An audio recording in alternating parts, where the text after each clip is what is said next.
You talked earlier about, growing up in the South and then Yeah, coming up to Minnesota to play football at St. Cloud State. right, right. What, talk about your experiences in the South compared to your experiences here in Minnesota in the North when it comes to systemic racism. Okay, here's the deal, man.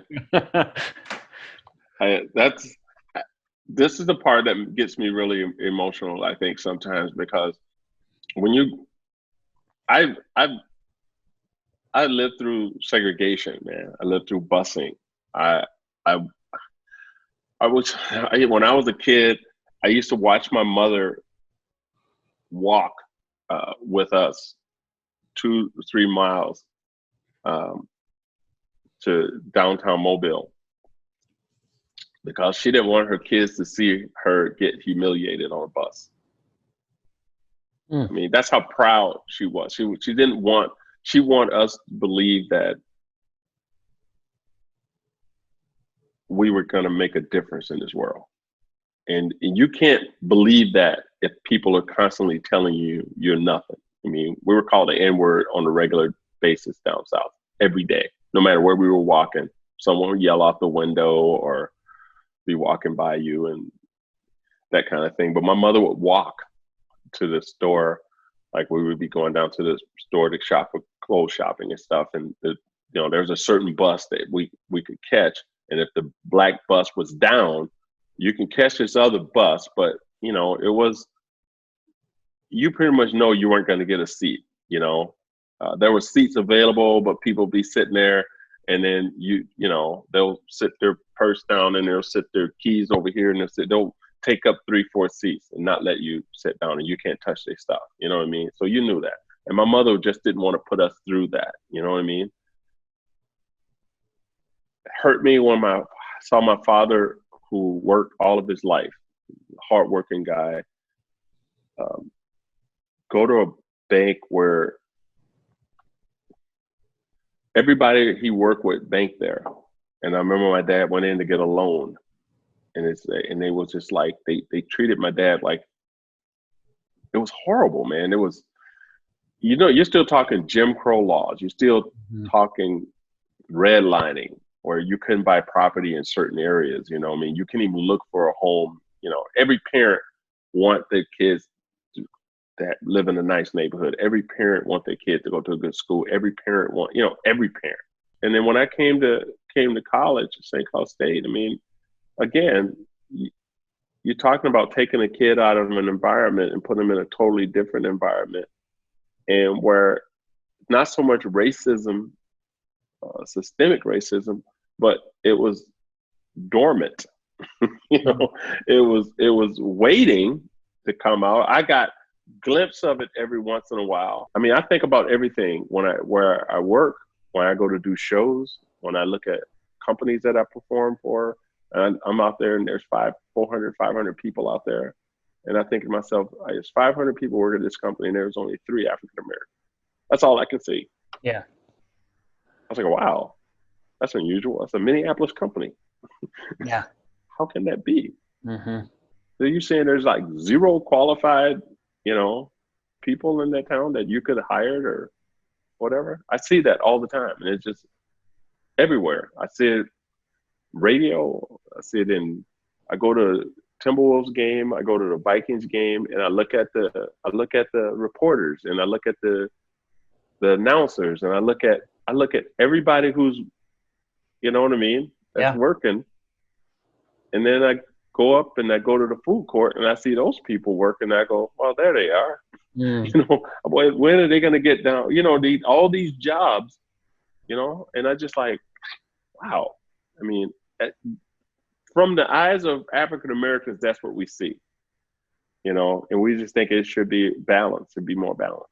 Well, the reason I asked, though, that question of South versus North, and I can Right. only speak for myself, is that you think, well, that happens in the South, or that happened a while ago, Mm-hmm. or, but what I'm learning and what I learned as a journalist, but also learning now because I'm realizing that I'm quite frankly daft at some of these issues, is that it may not look the same, but it certainly is still happening in different forms and fashions. Like I said, here there is blatant. Here it lay dormant.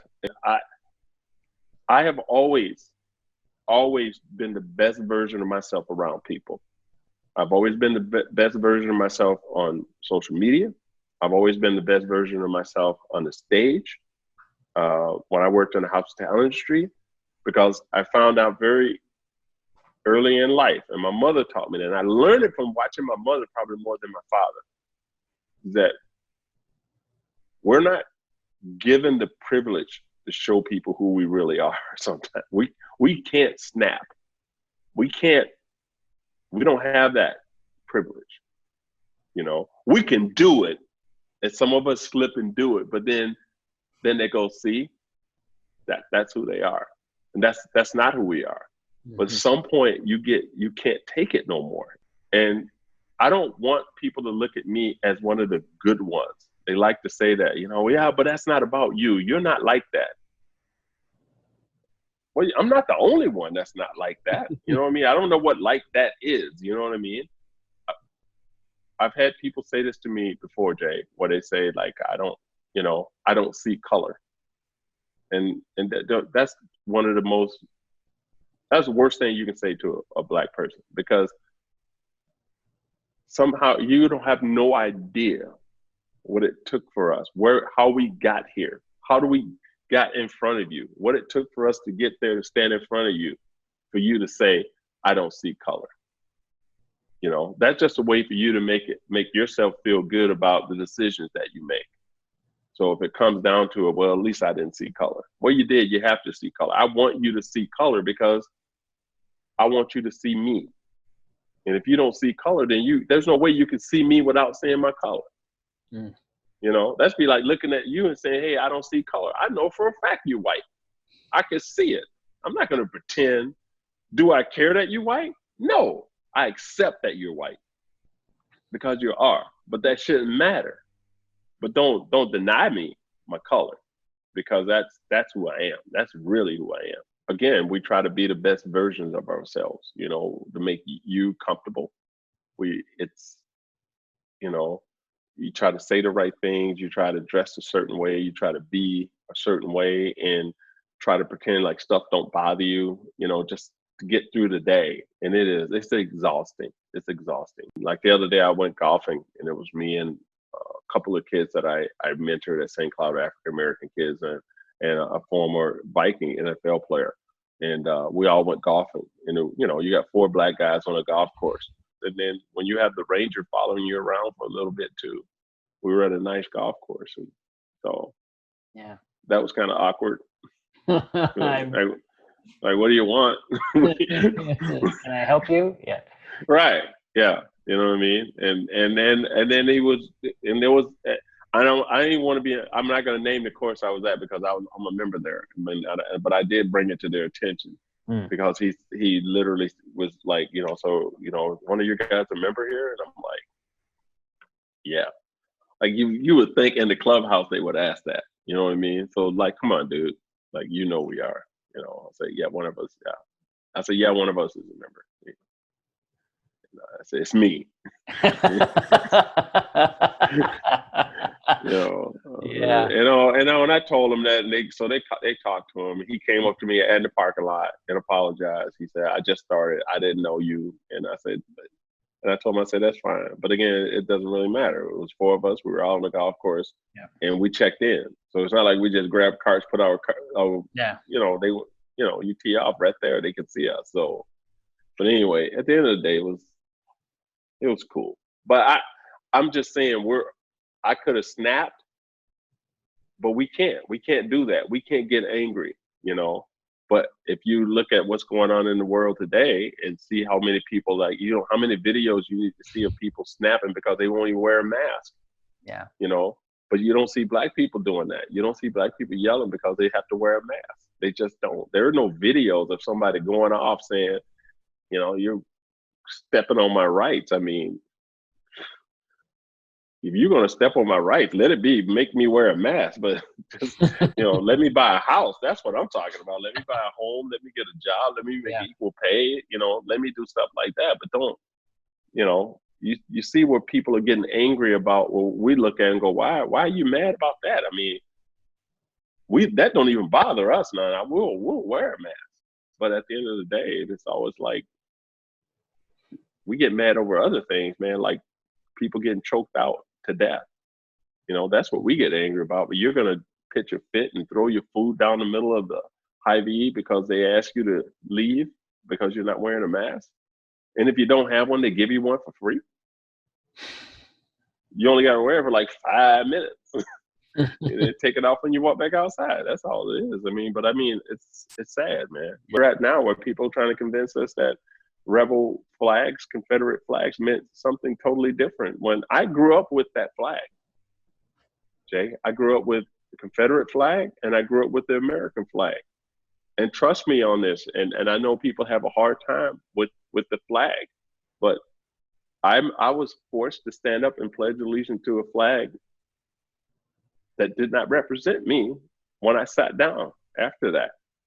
I still got in the back of the line to go to the cafeteria. I was black kids still was getting on the bus after all the white kids got on the bus. How is that one nation under God? I think there's going to be people who watch this and say, I want to be an ally. I want to help. But I feel like I'm overwhelmed, or what little me can do. What should I be doing? I'm going to tell you the same thing I just told the last fellow I was talking to. Exactly what you're doing right now. Exactly what you're doing right now is talking. The more people like me you talk to, they don't necessarily have to be black, but and then get their feelings. How do you feel about this stuff? You know what I mean? Because the more we talk about it, the more people are going to understand. See, we've not talked about it. And this is the most we've talked about it now, probably since Trayvon Martin. Mm-hmm. It came to a head, and I think it was a 9-minute video. So you got that guy to thank for all the troubles that are happening. And the difference between now and then, and the difference between Trayvon and back when Martin Luther King got killed or assassinated is global. Everybody is talking about it right now. And it's not, when you look at those protesters, that's not just black people protesting. It used to be black people with a sprinkling of white people. It's really salt and pepper right now. It's salt and pepper and spices. It's every different color, every different nationality walking out there right now. Old, young, middle-aged, gay, lesbian, whatever. Everybody is out there marching and saying, it's time to change. Politicians are marching. There are even law enforcement and military that are out there marching because what they saw, you can no longer unsee. And when people listen, hopefully they'll understand why we say Black Lives Matter. And people don't want to hear it because people say, well, all lives matter. And if that was the case, then we would never have to say Black Lives Matter. If all lives matter, we wouldn't have to say that. We wouldn't have to say it. We don't say it because we want to. Say it because we have to.